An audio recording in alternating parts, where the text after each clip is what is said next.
الحمد لله نحمده ونستعينه ونستغفره ونؤمن به ونتوكل عليه ونعوذ بالله من شرور أنفسنا ومن سيئات أعمالنا من يهده الله فلا مضل له ومن يضلله فلا هادي له ونشهد أن لا إله إلا الله وحده لا شريك له ونشهد أن سيدنا وسندنا ومولانا وملجانا محمدا عبده ورسوله أما بعد فأعوذ بالله من الشيطان الرجيم بسم الله الرحمن الرحيم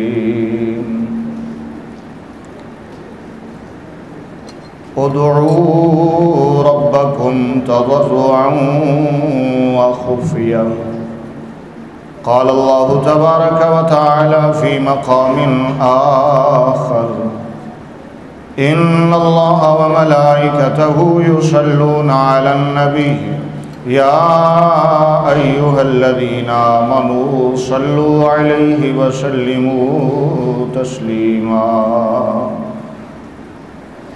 الصلاة والسلام عليك يا سيدي يا رسول الله وعلى آلك وصحابك يا حبيب الله الصلاة والسلام عليك يا سيدي يا رسول الله وعلى آلك وصحابك يا نبي الله الصلاة والسلام عليك يا سيدي يا خاتم النبيين وعلى آلك وصحابك يا رحمة للعالمين بندہ پروردگارم امت احمد نبی دوست دار چار یارم تابع اولاد علی مذہب حنفیہ دارم ملت حضرت خلیل خاک پائے غوث اعظم زیر سایہ ہر ولی صدیق اکش حسن کمال محمد است فاروق ذل جاہو جلال محمد است عثمان شمع جمال محمد است حیدر بہار باغ خصال محمد است صلی اللہ تعالی علیہ وعلا آلہ وصحابہ اجمعین۔ اللہ تعالیٰ کی حمد و ثنا، نبی مکرم شفیع معظم آقا دو عالم حضور احمد مجتبیٰ محمد مصطفیٰ صلی اللہ تعالی علیہ وآلہ وصحبہ وبارک وسلم کی بارگاہ میں ہدیہ درود و سلام کے بعد نہایت ہی واجب الاحترام علماء کرام، قرہ حضرات، نعت خوانان خوش الحان، سادات کرام، حاضرین و سامعین کرام، الحمدللہ اللہ کے فضل اور توفیق سے ہم اللہ کے گھر میں جمع ہو کر اللہ کی عبادت کر رہے ہیں۔ یقیناً یہ ہماری خوش نصیبی ہے، کیا خیال ہے؟ یہ ہماری خوش نصیبی ہے کہ اس مالک نے ہمیں اپنے گھر میں بلا کر اپنی عبادت کی توفیق عطا فرمائی، کیونکہ ہر کام اس کی توفیق سے ہوتا ہے۔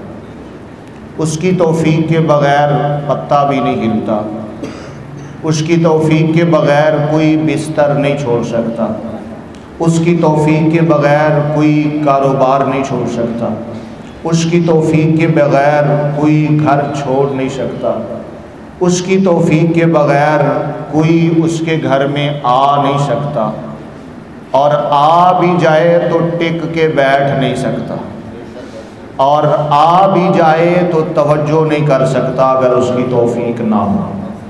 آپ سارے آئے ہیں، ٹک کے بیٹھے ہیں، توجہ کر رہے ہیں، یہ اسی کی توفیق سے ہی ہے۔ سبحان اللہ، آئے تو کہہ دینا، نہ آئے تو سر ہلا دینا، تاکہ مجھے پتہ چلے کہ آپ کو سمجھ آ رہی ہے۔ شعر میں نہیں پڑھوں گا، ٹھیک ہے، طرز میں نہیں لگاؤں گا، کوشش کروں گا کہ بات سمجھ آئے اور وقت بھی انشاءاللہ مختصر ہو۔ ہن تے خوش ہو گئے ہو، پھر بھی تساں سر نہیں لائے، خوش ہو کے بیٹھے۔ ہمارے ایک دوست ہیں، وہ کہتے ہیں مجبور ہو کے نہ بیٹھے، مسرور ہو کے بیٹھے۔ تو مسرور ہو کے بیٹھے، آج رات خوشیوں کی رات ہے، آج رات بخشش کی رات ہے، آج رات برکت کی رات ہے، آج رات رحمت کی رات ہے، آج رحمت کے در کھلے ہوئے ہیں، آج نیکیوں کے دروازے کھلے ہوئے ہیں، ہر طرف نیکیوں کا نور ہی نور ہے، ہر طرف رحمتیں چھما چھم برس رہی ہیں، ہر طرف ایک خوشیوں کا سما ہے۔ آج بچھڑے ہوئے لوگ گلے مل رہے ہیں، ناراض لوگ ایک دوسرے کو منا رہے ہیں، بٹے ہوئے لوگ مل رہے ہیں، خطائیں کرنے والے آج نیکیوں میں مصروف ہیں، تکبر کرنے والے آج سر جھکائے ہوئے ہیں، اکڑ کے چلنے والے آج پیشانی اور ناک زمین پہ رگڑ رہے ہیں۔ آج ہر طرح کا بندہ رب کی بارگاہ میں حاضر ہے، اور دعا یہ کریں کہ رب حاضری قبول کر لے۔ اس کی قبولیت سے ہی سب کچھ ہوگا اور اسی کے توفیق سے ہوگا، وگرنہ اس رات بھی بہت ساری دنیا ہے جو پٹاخے بجا رہی ہے، وہ شب رات یہ سمجھ رہے ہیں۔ بہت ساری دنیا ہے جو موٹر سائیکلوں پہ باہر گھوم رہی ہے، وہ شب برات کا یہ مقصد سمجھے۔ بہت ساری دنیا ہے جو آج رنگ رلیوں میں مصروف ہے، وہ شب برات اس کو سمجھے۔ بہت ساری دنیا ہے جو آج نئی نئی ڈشیں تیار کر کے انجوائے کر رہے ہیں، وہ شب برات اسے سمجھے ہیں۔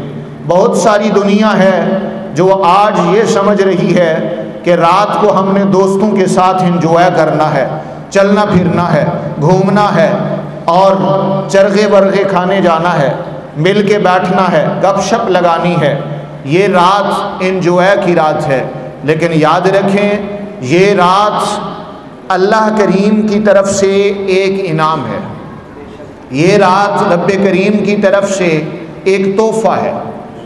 سنیے، اللہ کریم نے قرآن کریم میں ارشاد فرمایا، میں نے آیہ کریمہ کا ایک حصہ پڑھا، ارشاد باری تعالیٰ ہے، ادعو ربکم، اپنے رب کو پکارو،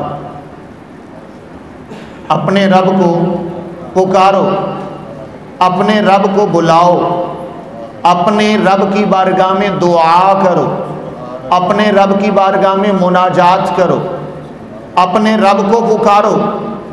اے دنیا کو پکار پکار کے تھک جانے والوں، اب رب کو پکار لو۔ ہر در پہ پکار کرنے والوں، اب ایک در کو پکار لو۔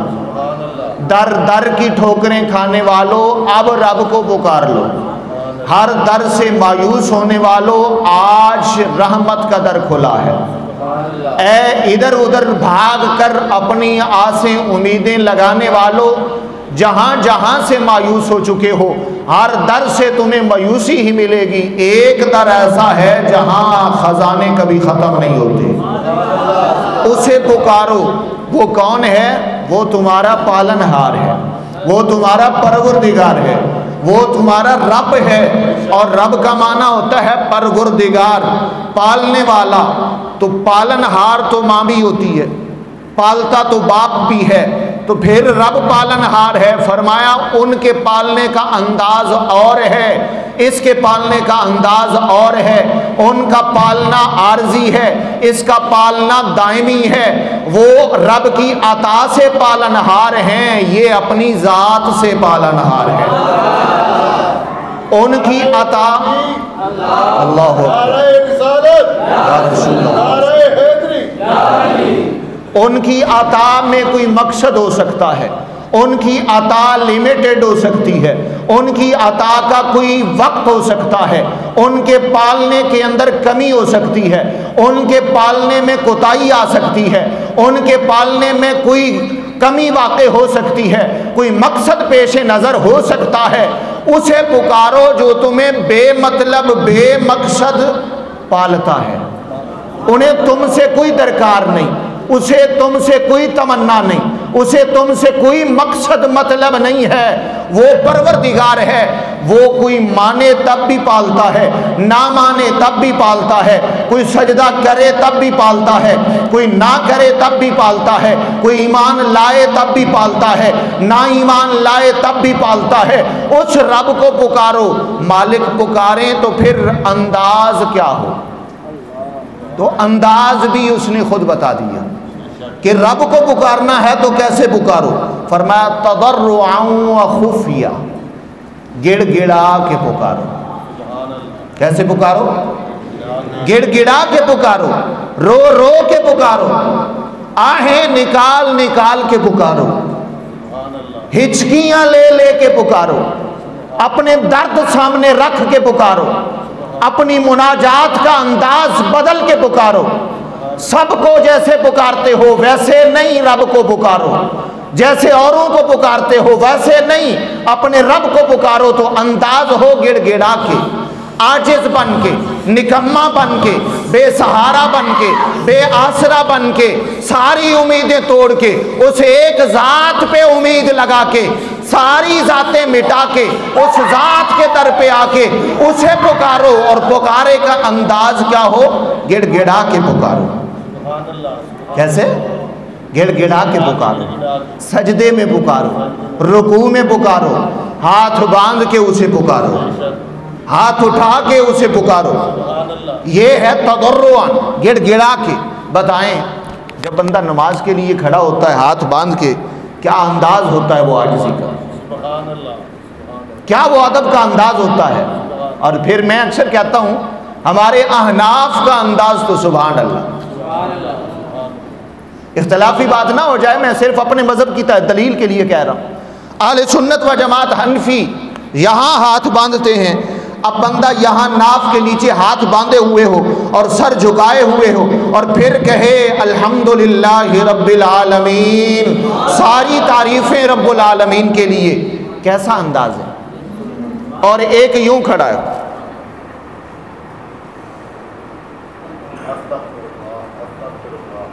بتائیں ادب اس میں ہے یا اس میں ہے؟ بولے نا جی، نہیں میں اختلافی بات نہیں کر رہا، ویسے سمجھا رہا ہوں۔ ادب یوں کھڑے ہونے میں ہے یا یوں کھڑے میں ہو؟ سلام ہے امام اعظم ابو حنیفہ کو، سلام ہے امام اعظم ابو حنیفہ کو، جس نے ادب کا طریقہ نماز میں وہ بتایا ہے کہ نماز میں اگر کھڑے ہونا ہے تو یوں کھڑو جیسے مسکین کھڑا ہوتا ہے، جیسے عاجز کھڑا ہوتا ہے، جیسے نکما کھڑا ہوتا ہے، سر بھی جھکا ہوا ہو۔ اور پھر بتایا جب نماز پڑھو تو قیام میں نظر کہاں ہو؟ سجدے کی جگہ پہ، اور یہ انداز ہے، سر جھکا ہوا، ناف کے نیچے ہاتھ ہیں، اللہ اکبر۔ اپنے رب کو پکارو تو گڑ گڑا کے، ایک انداز یہ ہے۔ اب گڑ گڑا کے کیا مقصد ہے؟ اس کے اندر دونوں پہلو ہیں، ایک یہ ہے کہ آواز سے پکارو، مل کے پکارو، جیسے ہم کہیں اللہ اللہ اللہ، کہیں مل کے اللہ اللہ اللہ اللہ اللہ اللہ اللہ اللہ اللہ اللہ، یہ ہے ذکر جلی۔ جب مل کے کریں تو ذکر جلی کریں، اور جب تنہائی میں ہوں پھر ذکر خفی ہو، پھر دل پہ نظر ہو۔ اور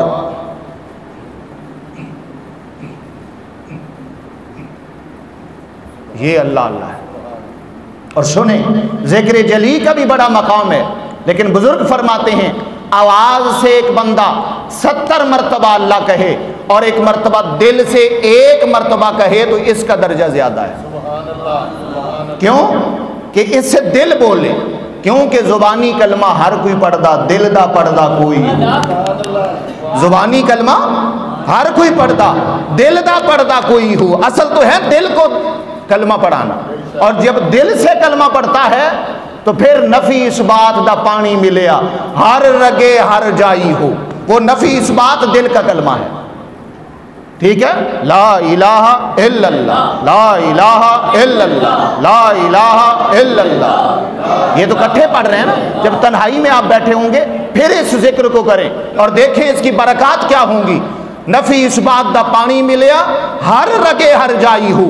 اس ذکر کی برکت یہ ہوگی کہ آپ کے جسم کی لوں لوں سے اللہ کے ذکر کی آواز آئے گی.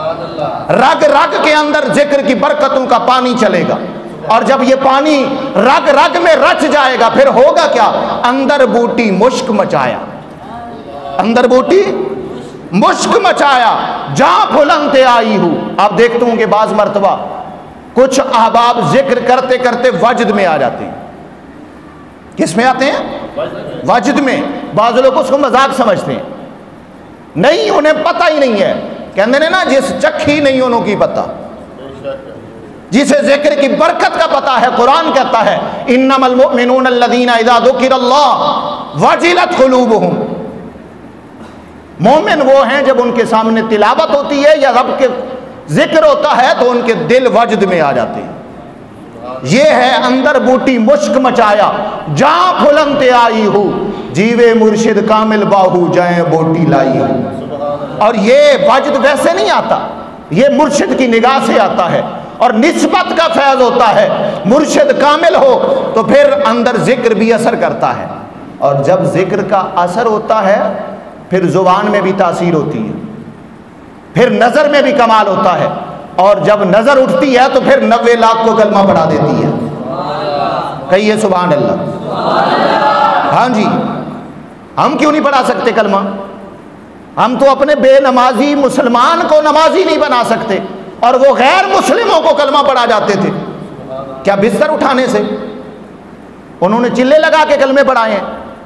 خواجہ اجمیری نے نظر سے کلمہ پڑھایا, اور نظر میں کمال ہے. علامہ اقبال نے کہا ہے تیری نظر سے, تیری نگاہ سے دل سینوں میں کانپتے تھے. کھویا گیا ہے تجھ سے وہ جذب کلندر آنا. وہ نگاہ تھی تیری نگاہ سے دونوں مراد پا گئے. وہ نگاہ جو مصطفیٰ سے ملی تھی صحابہ کو, صحابہ سے تابعین کو, تابعین سے آگے اولیاء اللہ کو ملی تھی, اس نگاہ میں یہ کمال تھا.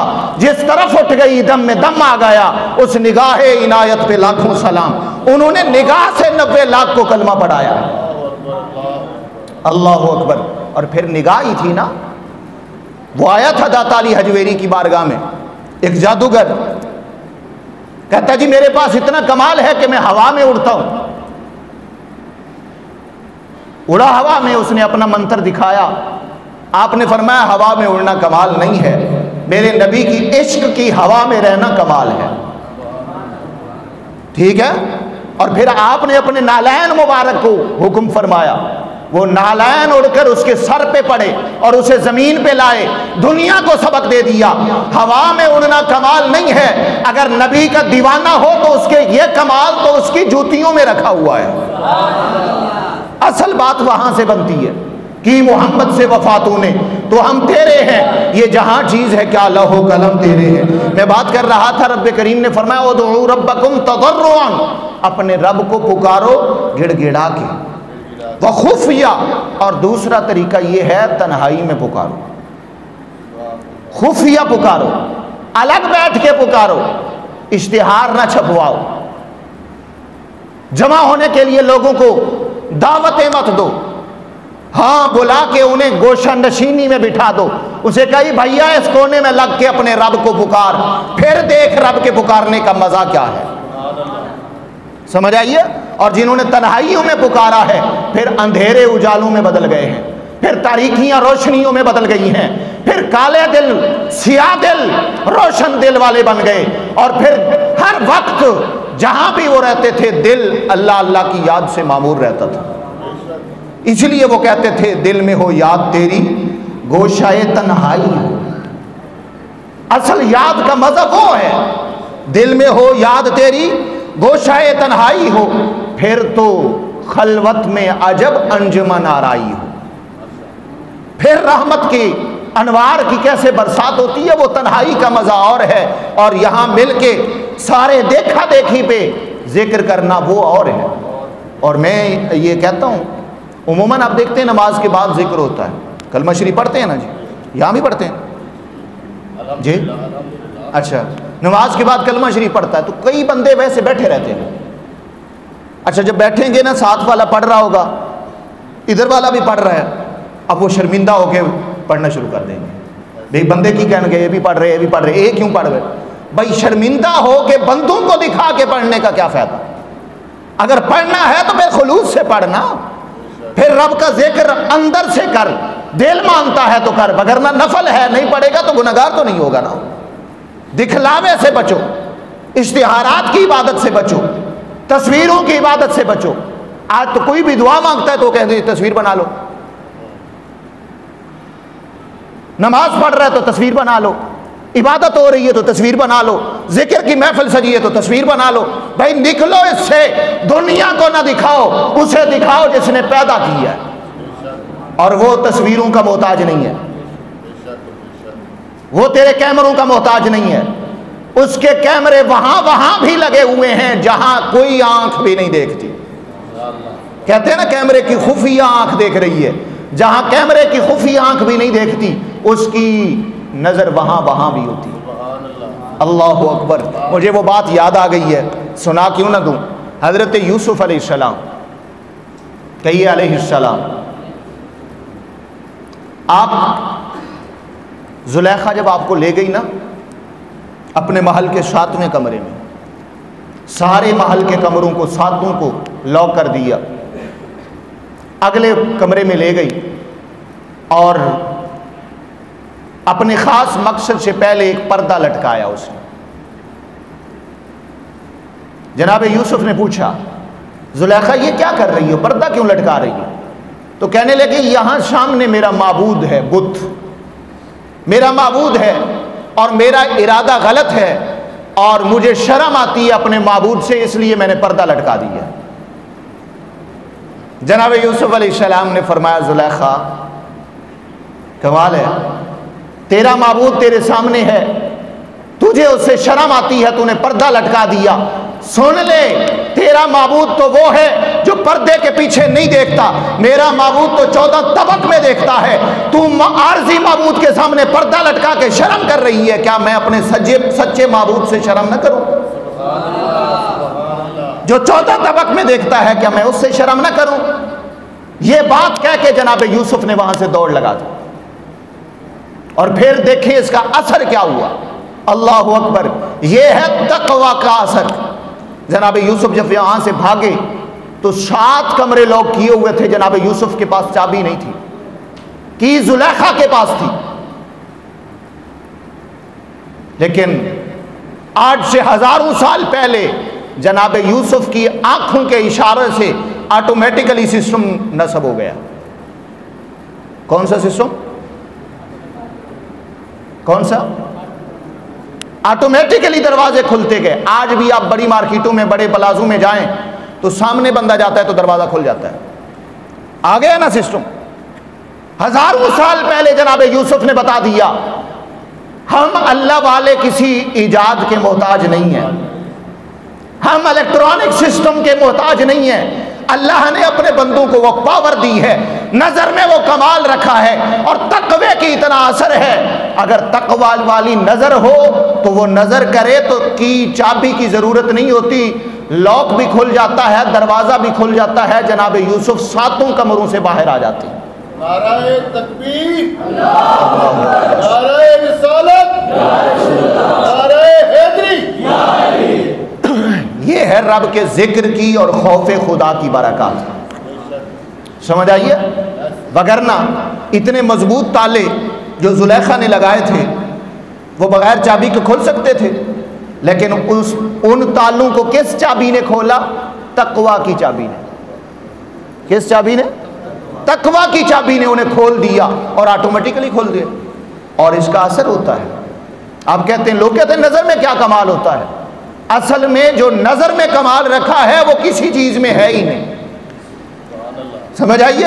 اور اس کا انکار کوئی کر نہیں سکتا، کیونکہ یہی نظر تو تھی جو مصطفیٰ کی نظر پڑی تو ابو بکر صدیق بن گئے، نظر نے ہی تو عمر کو فاروق بنایا ہے، نظر نے ہی تو عثمان کو ذوالنورین بنایا ہے، نظر نے ہی تو علی کو شیر خدا بنایا ہے، نظر نے ہی تو اکرمہ بن ابی جہل کو صحابی نبی بنا دیا ہے، نظر نے ہی تو بلال کو سیدنا بلال بنا دیا ہے، نظر نے ہی تو معین الدین کو غریب نواز بنا دیا ہے، نظر نے ہی تو علی بن عثمان کو داتا حجویری بنا دیا ہے۔ یہ سارے نظر کے ہی تو کمال ہیں۔ لوگ کہتے ہیں نظر میں کیا کمال رکھا؟ اللہ اکبر، پھر نظر نہیں تھی؟ حضرت غوث اعظم رضی اللہ تعالیٰ عنہ آپ تشریف فرمائیں، ایک بندہ آپ کی بارگاہ میں حاضر ہوا، آپ نے فرمایا بیٹھ جاؤ، نشست مکمل ہوئی تو وہ بندہ آپ کے قدموں میں آ گیا،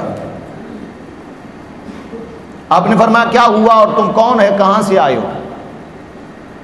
آپ نے جب پوچھا تو وہ کہتا ہے جی میں مشہور زمانہ ایک ڈاکو ہوں اور میری ساری زندگی ڈاکے ڈالتے ہوئے گزری ہے، آپ کی نشست میں آ کے بیٹھا ہوں اور آپ کی نظر پڑی ہے تو میری اندر کی دنیا بدل گئی ہے، آپ کے قدموں میں اس لیے بیٹھ گیا ہوں، میں پچھلی ساری زندگی کی توبہ کرتا ہوں اور آپ کے ہاتھ پہ بیعت کرنا چاہتا ہوں۔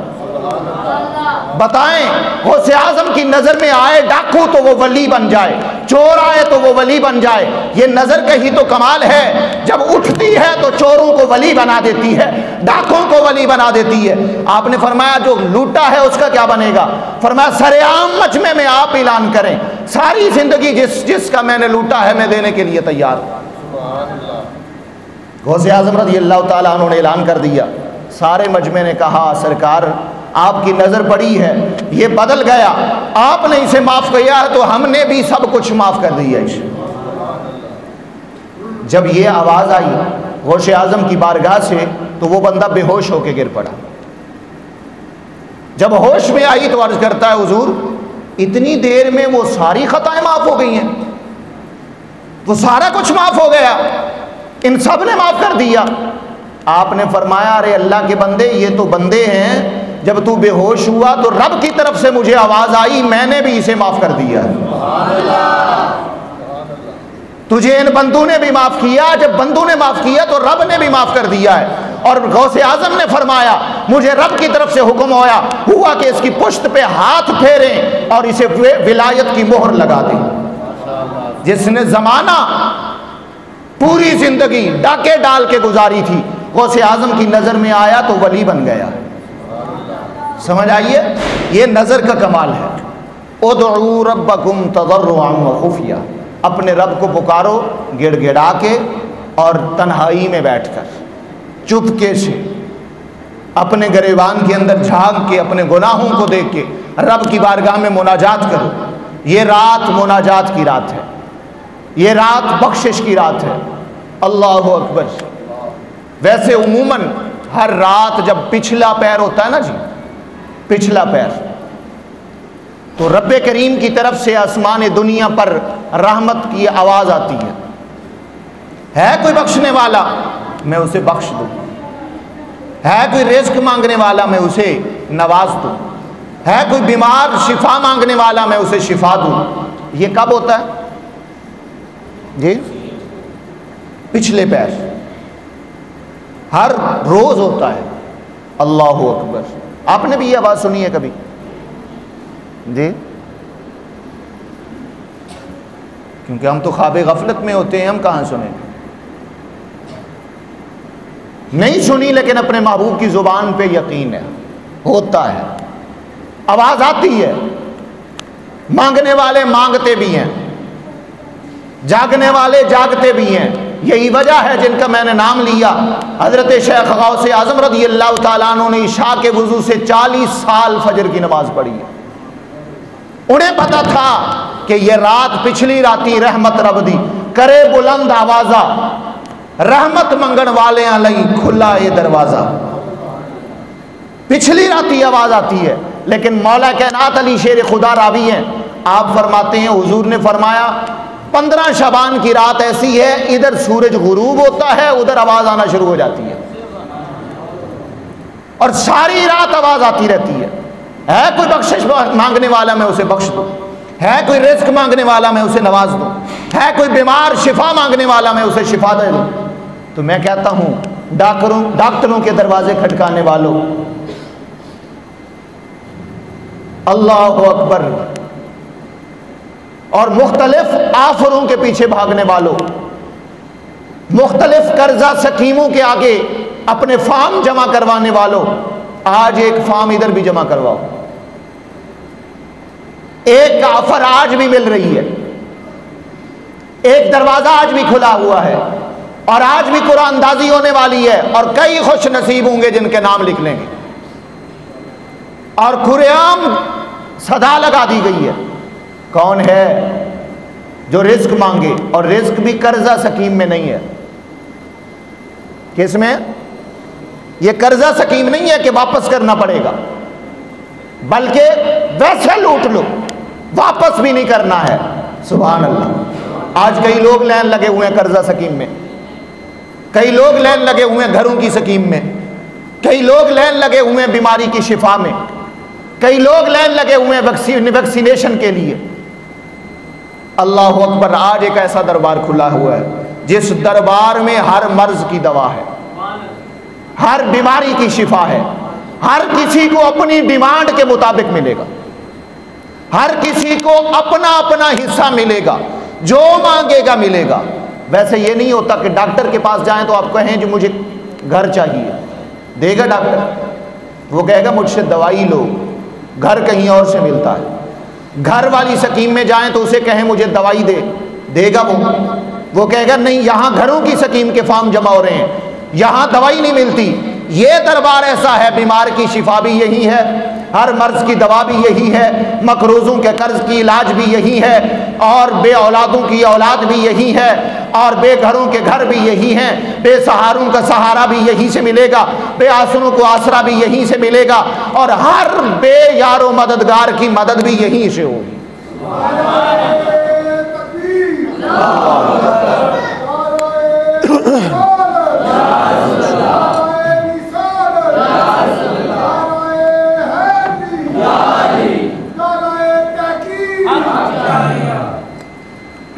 سمجھ آئی ہے؟ تو کیا خیال ہے، اس دربار پہ پھر جانا چاہیے؟ جی، سر جھکانا چاہیے، گڑ گڑانا چاہیے، دعا بھی کرنی چاہیے، مانگنا بھی چاہیے، ٹھیک ہے۔ ادعوا ربکم تضرعا وخفیا، اس نے خود کہا ہے اپنے رب کو پکارو، مل کے پکار سکتے ہو تو پکارو، تنہائی میں پکار سکتے ہو تو پکارو، جیسے پکارو گے اذا دعان فلیستجیبوا لی، تم جب بھی پکارو گے میں تمہاری بات سنوں گا بھی صحیح، قبول بھی کروں گا۔ سبحان اللہ، اللہ اکبر۔ آخری بات، اور وہ بھی روایت مولا کائنات علی شیر خدا کی، حضرت مولا کائنات علی شیر خدا رضی اللہ تعالیٰ عنہ فرماتے ہیں 15 شعبان کی رات میں نے حضور اکرم صلی اللہ علیہ وآلہ وسلم کی زیارت کی۔ سبحان اللہ، ویسے بھی کرتے تھے لیکن اس رات میں نے زیارت کی، کہیے سبحان اللہ۔ زیارت مصطفیٰ پہ کہیے سبحان اللہ۔ میں نے مصطفیٰ کریم کے انداز کو دیکھا کہ حضور اس رات کیا کرتے۔ حضرت مولا کائنات فرماتے ہیں حضور نے ویسے عبادات میں رات گزاری، لیکن میں نے جو بات آپ کو ابھی سنانی ہے، مولا کائنات فرماتے میں نے دیکھا حضور نے 12 رکعتیں پڑھی۔ یہ در منصور کی روایت ہے، کنز العمال میں بھی لکھی ہوئی ہے۔ حضور نے 12 رکعتیں اس انداز میں پڑھی کہ قیام مختصر سا، سجدے لمبے تھے، سجدے لمبے تھے۔ خیر جب مکمل کر لی 12 رکعتیں مکمل کرنے کے بعد آپ نے 14 مرتبہ الحمد شریف پڑھا۔ کتنے مرتبہ؟ 14 مرتبہ آپ نے سورہ اخلاص پڑھی، 14 مرتبہ آپ نے سورہ فلق پڑھی، 14 مرتبہ آپ نے سورہ ناس پڑھی، پھر آپ نے ایک دفعہ آیت الکرسی بھی پڑھی۔ یہ عمل کر لیا آپ نے، پھر دعا مانگی۔ دعا سے فارغ ہونے کے بعد میں نے حضور سے پوچھا حضور یہ عمل صرف آپ کے لیے ہے یا عام ہے؟ آپ نے فرمایا عام ہے۔ پھر میں نے پوچھا حضور اس کی جزا کیا ہے؟ آقا نے ارشاد فرمایا جو یوں 12 رکعتیں پڑھ کے بعد میں یہ عملیات کرے اس کے لیے 20 مبرور مقبول حج کا ثواب ہے۔ نعرہ تکبیر، نعرہ رسالت، نعرہ حیدری۔ جاتے جاتے ویسے ایک شکوہ نہ کر دوں آپ سے، اچھا آپ حضور کے نعرہ رسالت پہ ہاتھ نہیں اٹھاتے؟ یہ ویسے افسوس کی بات ہے، حضور کے لیے بھی ہاتھ نہیں اٹھا سکتے۔ اللہ کے بندے حضور کے صدقے سے تو ہاتھ ملے، یہاں نہیں اٹھاؤ گے تو پھر کہاں اٹھاؤ گے؟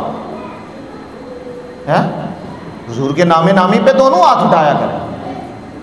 حضور کے صدقے سے سب کچھ ہے، دل یاد لئی بنایا ہے، تعریف لئی زبان، اکھیاں بنائیاں نے سونے دے دیدار واسطے، یہ سب کچھ حضور کا ہی تو صدقہ ہے۔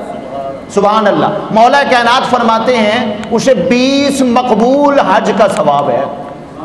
سبحان اللہ۔ غریب و خوش نصیبی نہیں، لاکھوں روپے لگتے ہیں اور طرح طرح کی مشکلات ہوتی ہیں، پھر جا کے بندہ حج کرتا ہے اور کتنی سعی اور کوشش کرنی پڑتی ہے۔ غریب اپنے گھر کے اندر بیٹھ کے 15 شعبان کی رات کو یہ عمل کر لے، اسے ایک حج نہیں 20 حجوں کا ثواب، اور بھی گارنٹی مولا کائنات اور پھر حضور کی گارنٹی ہے کہ مقبول ہوں۔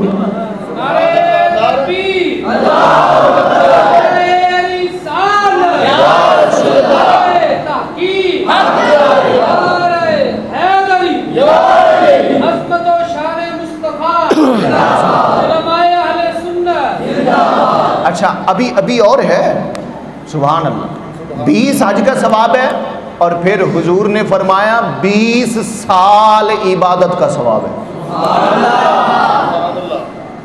12 رکعتیں پڑھنے سے 20 سال کی عبادت کا ثواب۔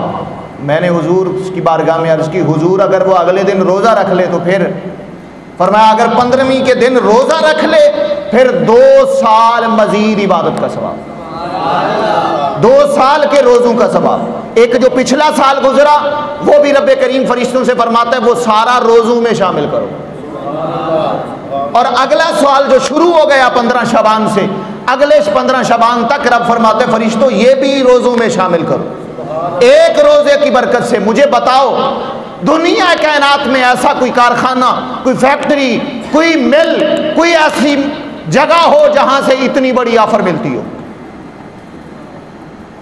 سوچ کے بتا لو، ایک دن کی ڈیوٹی کرے اور 22 سال کی تنخواہ لے لے، کیوں جی؟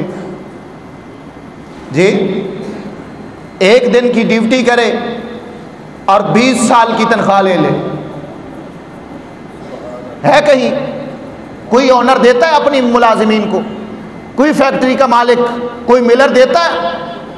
یہ رب العالمین کا دربار ہے، یہاں تھوڑے عمل پہ جزا بہت زیادہ ملتی ہے۔ بس ختم کر رہا ہوں، حضور نے فرمایا میری اور پہلی امتوں میں یہی فرق ہے، پہلی امتوں کے عمل زیادہ تھے، جزا اس کے مطابق تھی، میری امت کے عمل کم ہوں گے، جزا رب اپنی رحمت کے مطابق عطا فرمائے گا، عمل کے مطابق نہیں۔ یہی وجہ ہے میدان معاشر لگا ہے، اللہ کریم نے امت مصطفیٰ کو جب نوازا تو پہلی امتوں نے کہا یا اللہ امت عمر ساری 50 سال ہے اور جزا یہ 50,000 سال کی لے گیا، وجہ کیا ہے؟ اللہ کریم نے فرمایا میرے فرشتوں ان کو بتاؤ یہ نہ دیکھو کہ عمل کرنے والا کون ہے، یہ دیکھو یہ امتی کس کا ہے۔ یہ کسی کے منہ سے ہم اتنا نواز رہے ہیں، یہ مصطفیٰ کی امت ہے اور ہم نے ان کے لیے اعلان کیا ہوا تھا کنتم خیر امت، تم ساری امتوں میں بہترین امت ہو، تو آج نوازا انہیں۔ اس لیے امت کے عمل تھوڑے جزا زیادہ، لیکن امت تھوڑے عمل بھی تو کرے نا، ایک رات ہی تو جاگ لینا، ایک دن ہی روزہ رکھ لینا، پھر دیکھے رحمت کیسے آتی ہے، رب نوازتا کیسے ہے۔ اور رب کی مہربانیاں کیسے ہوتی ہیں، اللہ اکبر۔ پھر یہ دیکھیں، یہ آفر کوئی محدود نہیں ہے کہ اتنے لوگ اس سے فائدہ اٹھا سکتے ہیں، فلاں ضلع کے لوگ اس سے آفر سے فائدہ اٹھا سکتے ہیں، فلاں صوبے کے لوگ اس آفر سے فائدہ اٹھا سکتے ہیں۔ یہ آفر کھلی ہے، ہر شخص اس سے فائدہ اٹھا سکتا ہے۔ اللہ اکبر۔ چند لوگ ہیں جن کے لیے آج کی رات بھی آفر نہیں ہے۔ آپ اندازہ کریں وہ کتنے بدبخت ہوں گے، کتنے بدقسمت ہیں جو اتنے کھلے دریا میں بھی پیاسے ہیں، آج محروم ہیں۔ آج وہ کون ہے؟ نمبر 1، والدین کا نافرمان آج بھی محروم ہے۔ اتنی بڑی رحمت ٹھاٹھے مار رہا ہے سمندر، آوازیں دی جا رہی ہیں، ہے کوئی آج نوازا جائے، لیکن ماں کا نافرمان نہ آئے، والد کا نافرمان آج بھی نہ آئے۔ ہاں، اگر رحمت سے حصہ پانا ہے تو پہلے ان کے قدموں میں جائے، اگر وہ ہاں کریں گے تو پھر آفر سے یہ بھی مستفید ہو سکتا ہے۔ سمجھ آئیے؟ نمبر 2، مشرک آج بھی محروم ہے، شرک کرنے والا آج بھی فائدہ نہیں اٹھا سکتا۔ نمبر 3، دل کے اندر بغض کینہ رکھنے والا آج بھی محروم رہے گا۔ اس پہ ذرا غور کیجئے گا، اس میں ہم میں سے اکثریت ملوث ہے، ہمارا معاشرہ اس بیماری کے اندر مبتلا ہے۔ رشتہ دار کے بارے میں بغض رکھتا ہے، عالم کے بارے میں بغض رکھتا ہے، مفتی کے بارے میں بغض رکھتا ہے، ایک پیر دوسرے پیر کے بارے میں بغض رکھتا ہے، اللہ ماشاءاللہ، ایک نمازی دوسرے نمازی کے بارے میں بغض رکھتا ہے، ایک ہمسایہ دوسرے ہمسایہ کے بارے میں بغض رکھتا ہے، محلے دار دوسروں کے بارے میں بغض رکھتا ہے، اس کی کوٹھی ایسی، اس کی گاڑی ایسی، اس کی چال چلن ایسی، اس کے بچے ایسے، اس کی جناب یہ ایسا، اس کا یہ ایسا۔ یہ ساری چیزیں نکالیں، دل میں اگر رکھنا ہے تو صرف دل کے اندر صرف مصطفیٰ کی محبت رکھیں، کیونکہ دل یاد نہیں بنا ہے، یہ بغض کینے کے لیے نہیں بنا، یہ عداوتوں کے لیے نہیں بنا، یہ حسد کے لیے نہیں بنا۔ اگر دل کو ٹھکانہ بنانا ہے تو پھر دل ٹھکانہ میرے مصطفیٰ کا ہے، دل کو پاک کر۔ اور نمبر 4، آج کے دن وہ بھی محروم رہے گا جو کسی کا حق مارے گا، یعنی ظالم بھی آج محروم رہے گا، مظلوم کیا اسے نہیں بخشنے دے گا، وہ نہیں بخشا جائے گا۔ اس لیے آج ان خطاؤں سے کنارہ کشی کریں، کسی کا دل دکھایا اسے منائیں، والدین کے قدموں میں جائیں، پڑوسیوں سے معافی مانگیں، رشتہ داروں کو راضی کریں، ٹوٹے ہوئے تعلق آج جوڑیں، دوریاں مٹائیں، قربتیں پیدا کریں، اور جب رب کی مخلوق کو خوش کر لیں گے تو خالق بھی خوش ہو جائے گا۔ مخلوق راضی ہو گئی تو رب راضی ہو جائے گا، اور آوازہ خلق نکارہ خدا ہوتا ہے۔ مخلوق نے کہہ دیا ہم نے معاف کیا، رب کہے گا میں نے بھی معاف کیا، اور سارے جرموں کی معافی مانگ کے۔ میرے استاد گرامی فرمایا کرتے تھے یہ معافیاں تو تم مانگ، اچھا معافی مانگنے کا بھی عجیب ٹرینڈ چل گیا، آج معافی بھی فیس بک کی معافی ہوتی ہے، آج معافی بھی واٹس ایپ پہ ہوتی ہے، آج معافی کا بھی میسج ہوتا ہے۔ بھائی اس سے کیا معافی ہوگی؟ معافی مانگنی ہے تو جس کا دل دکھایا جا کے اس کے سینے لگ، معافی مانگنی ہے تو جس کو تھپڑ مارا اس کے آگے گال کر بھائی تو مار لے، معافی مانگنی ہے تو جس کا حق کھایا وہ پیش کر کے کہے یار مجھے معاف کر دے۔ یہ کوئی معافی نہیں ہے، یہ تو مذاق ہے اور ٹرینڈ ہے۔ اللہ اکبر، حقیقی معافی مانگے۔ اور پھر ہاں استاد گرامی فرمایا کرتے تھے سب سے بڑا جرم جو ہے، سب سے بڑی جو ہم سے غلطی ہوئی ہے اس کی معافی بھی آج رات مانگنی ہے، اور وہ جرم یہ ہے کہ 72 سال ہم نے پاکستان کے ساتھ غداری کی ہے۔ 72 سال ہم نے کیا کیا؟ پاکستانی جنہوں نے اپنی جانوں کے نذرانے دیے تھے اور اس وطن کو بنایا تھا، کیا ان کے بنانے کا مقصد کیا تھا کہ یہاں میرا جسم میری مرضی کے نعرے لگیں گے؟ کیا یہ وطن بنانے کا مقصد یہ تھا کہ یہاں میراتھن ریس ہوگی؟ کیا اس وطن کو بنانے کا مقصد یہ تھا کہ جس دن کرکٹ کھیلی جائے گی وہاں اسٹیڈیم کے آس پاس ساری مسجدیں بند ہو جائیں گی؟ کیا اس وطن کے لیے قربانی اس لیے دی تھی کہ یہاں مسجد کے سپیکر بند کر دیے جائیں گے کہ اذانوں کی آواز نہ آئے؟ کیا اس وطن کو بنانے کا مقصد یہ تھا کہ جو صدائے حق بلند کرے گا اسے ہتھکڑیاں لگیں گی؟ بتائیں، جس مقصد کے لیے انہوں نے قربانیاں دی تھی، آج ہمارا وطن آزاد ہے؟ بولیں نا جناب، میں سیاست نہیں کر رہا، ایک حقیقی بات سنا رہا ہوں آپ کو، اور آپ کے دل کی آواز سننا چاہتا ہوں میں۔ کیا آج ہماری عدالتیں آزاد ہیں؟ ہمارا نظام آزاد ہے؟ حکمران آزاد ہیں؟ فیصلے آزادی سے ہوتے ہیں؟ اسٹیٹ بینک آزاد ہے؟ کون سا ادارہ ہے جو آج آزاد ہے آپ کا؟ تو کب آپ کیسے آپ نعرہ لگا سکتے ہیں کہ ہم آزاد ریاست میں رہتے ہیں؟ عدالتیں مقروض ہیں، آپ کی پابند ہیں، آپ کا نظام کسی دوسرے کے ہاتھ میں ہے، آپ کی رسی کسی دوسرے کے ہاتھ میں ہے، آپ کہتے ہیں آزاد ہیں، اور پھر آپ کہیں گے ہم اس میں ہمارا کیا قصور ہے؟ تو کیا حکمران ہم نے نہیں بنائے؟ یہ ہمارے ووٹوں سے نہیں آئے؟ جن کو 72 سال ہم نے منتخب کیا، جواب نہیں دینا پڑے گا جو انہوں نے کیا؟ یہ مت سمجھنا کہ اگر ختم نبوت پہ ڈاکہ پڑا تو حکمرانوں سے پوچھا جائے گا، نہیں، جنہوں نے انہیں حکمران بنایا وہ بھی ملوث ہیں۔ توہین رسالت ہوئی تو صرف حکمرانوں سے نہیں، انہیں منتخب کرنے والوں سے بھی پوچھا جائے گا۔ اور قبر کے اندر سوئی ہوئی وہ روحیں پکار پکار کے آپ کو کہہ رہی ہیں، ہماری قربانی دینے کا مقصد لبرلزم نہیں تھا، ہماری قربانی دینے کا مقصد سیکولرزم نہیں تھا، ہماری قربانی کا مقصد تھا، ہم نے یہ نعرہ لگایا تھا، بٹ کے رہے گا ہندوستان، بن کے رہے گا پاکستان، اور بنے گا تو پھر نظام کیا ہوگا؟ پاکستان کا مطلب کیا؟ اونچی آواز سے، پاکستان کا مطلب کیا؟ دستور ریاست کیا ہوگا؟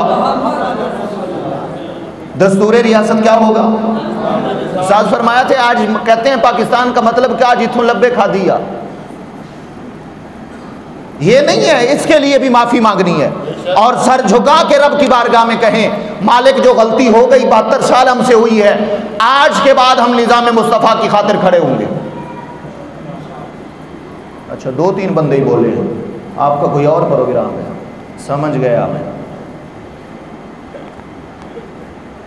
ٹھیک ہے، مجھے نہ دکھائیں، لیکن اپنے رب سے مناجات کیجئے، یا اللہ جو ہو گیا سو معاف کر دے، آئندہ ہم تیرے دین کے لیے کھڑے ہوں گے، آئندہ ہم نظام مصطفیٰ کے لیے کوشش کریں گے، جو کر رہے ہیں کوشش ان کے ساتھ چلیں گے، اور یہ نعرہ لگائیں گے کہ آئے گا انشاءاللہ مصطفیٰ کا نظام آئے گا، اور جب نظام مصطفیٰ آئے گا تو پھر ہر مسلم عزت پائے گا۔ ہماری عزتیں نظام مصطفیٰ میں ہیں، انگریز کی نوکری میں نہیں ہیں، برطانیہ کی چاپلوسی میں نہیں ہے۔ ہمیں مدد بھی ملے گی تو گنبد خضرا سے ملے گی۔ اگر ہمارا نظام ٹھیک ہوگا تو ان کی نظر سے ہوگا، اگر نظام مصطفیٰ آئے گا تو پھر ہی سب کوئی عزت پائے گا، وگرنہ ہر جگہ کی ٹھوکریں کھاؤ گے، تمہیں عزت نہیں مل سکتی، مدد نہیں مل سکتی، یوں رسوا ہی ہوگے۔ اگر عزت پانی ہے تو پھر ان کے قدموں پہ گر پڑو، یہاں آؤ گے تو مقام بھی ملے گا، عزت بھی ملے گی، نظام بھی درست ہوگا، معیشت کی بحالی بھی ہوگی، اور اپنے قدموں پہ آپ کھڑے بھی ہوں گے۔ کہتے ہیں جناب فرانس سے تعلقات خراب ہوئے تو پھر ہم کیسے ملک چلائیں گے؟ اگر فرانس سے تعلقات خراب ہوئے تو پھر نظام معیشت کیسے چلے گا؟ یورپی یونین سے کٹ گئے تو نظام کی بحالی کیسے ہوگی؟ سن لو، ساری دنیا کو راضی کر لو، اگر رب رسول راضی نہیں تو نظام ٹھیک نہیں ہو سکتا۔ کیا خیال ہے؟ اور اگر ساری دنیا بیکاٹ کر جائے، رب اپنے خزانوں کے دروازے کھول دے تو سارا نظام ٹھیک ہو جائے گا، اور رب خزانوں کے دروازے ان کے لیے کھولتا ہے جو کی محمد سے وفا تو نے، تو ہم تیرے ہیں، یہ جہاں چیز ہے کیا اللہ قلم تیرے ہیں۔ اپنے سجدوں میں اپنے وطن کو یاد رکھیں، وطن کی بحالی کے لیے دعائیں کریں، نظام مصطفیٰ کے لیے دعائیں کریں، اور مصطفیٰ کے نظام کے لیے کھڑے ہو جائیں، اپنے بچوں کو اس کا درس دیں اور جوانوں کو اس طرف لگائیں، ہر بچہ یہی اور ہر بڑا بوڑھا یہی آواز لگائے۔ اب ہر طرف سے یہ آواز ہے، ہم نعرہ اب کسی اور کا نہیں لگائیں گے، گلی کوچے پہ نعرہ لگے گا تو مصطفیٰ کا لگے گا۔ ہر مجلس محفل کے اندر، چاہے وہ ختم کی ہو یا میلاد کی ہو یا معراج کی ہو یا شب برات کی ہو، اس میں یہ نعرہ ضرور لگے گا، لبیک لبیک لبیک یا رسول اللہ، لبیک لبیک لبیک یا رسول اللہ۔ آپ چکو کر کیوں نہیں چکے جانے؟ آپ چک کے کہو رسول اللہ، لبیک لبیک لبیک یا رسول اللہ۔ تاجدار ختم نبوت، اچھی آواز نال شیرو، اچھی آواز نال، اج مقبولت دی آواز ہے تے مقبولیت دی رات ہے۔ انشاءاللہ کسے دی آواز مقبول ہو گئی تے زندہ باد حضور تے ہے ہی نہیں تے او دے صدقے نال اسی بھی زندہ باد ہو جاؤں گے۔ تاجدار ختم نبوت، شاباش شاباش، تاجدار ختم نبوت، تسی سارے زندہ باد۔ باخر دعوانا الحمدللہ۔